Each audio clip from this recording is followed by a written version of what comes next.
આરોગ્ય કર્મચારીના આંદોલન બાબતે આરોગ્ય મંત્રી ઋષિકેશ પટેલના નિવેદન પર આપના નેતા અને કર્મચારીની લડત લડનાર પ્રવીણ રામનો પલટવાર સામે આવ્યો છે। આરોગ્ય મંત્રી ઋષિકેશ પટેલ અને આપ નેતા પ્રવીણ રામ આમને સામને જોવા મળી રહ્યા છે।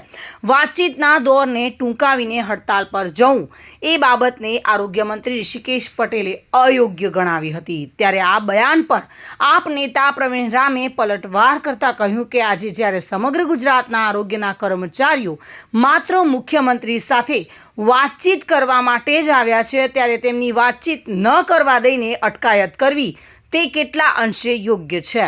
આપ નેતા અને કર્મચારી માટે લડત ચલાવનાર પ્રવીણ રામે આજરોજ ગાંધીનગર ખાતે મુખ્યમંત્રી સાથેની વાતચીતના દોરને અટકાવીને અટકાયતો કરવી યોગ્ય છે કે નહીં તેનો જવાબ આરોગ્ય મંત્રી ઋષિકેશ પટેલ પાસે માંગ્યો હતો।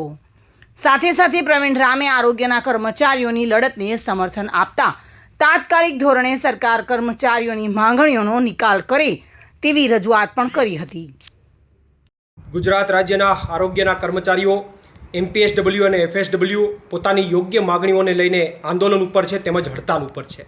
ત્યારે આ આરોગ્યના કર્મચારીઓની માગણીને અને તેમના આંદોલનને હું સંપૂર્ણ સમર્થન આપું છું। સાથે સાથે સરકારને નમ્ર અપીલ પણ કરું છું કે તાત્કાલિક ધોરણે આરોગ્યના કર્મચારીઓની માગણીઓનો નિકાલ કરવામાં આવે।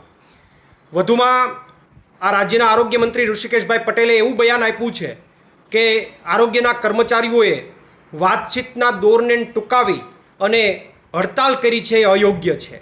ત્યારે મારે આરોગ્ય મંત્રી ઋષિકેશભાઈ પટેલને પણ પ્રશ્ન પૂછવો છે કે આજે જ્યારે ગાંધીનગરની અંદર આ કર્મચારીઓ મુખ્યમંત્રી સાથે વાતચીત કરવા માટે આવ્યા છે, ન કોઈ આંદોલન કરવા માટે આવ્યા છે, ન કોઈ સભા કરવા માટે આવ્યા છે, પરંતુ જ્યારે માત્ર વાતચીત કરવા આવ્યા છે ત્યારે વાતચીત ન કરવા દઈને એ તમામની અટકાયત કરવી એ કેટલી યોગ્ય છે એમનો જવાબ પણ માનનીય ઋષિકેશભાઈ પટેલ આપે એવી હું આશા રાખું છું। પ્રવીણ રામ, પ્રદેશ ફ્રન્ટલ અધ્યક્ષ, આમ આદમી પાર્ટી।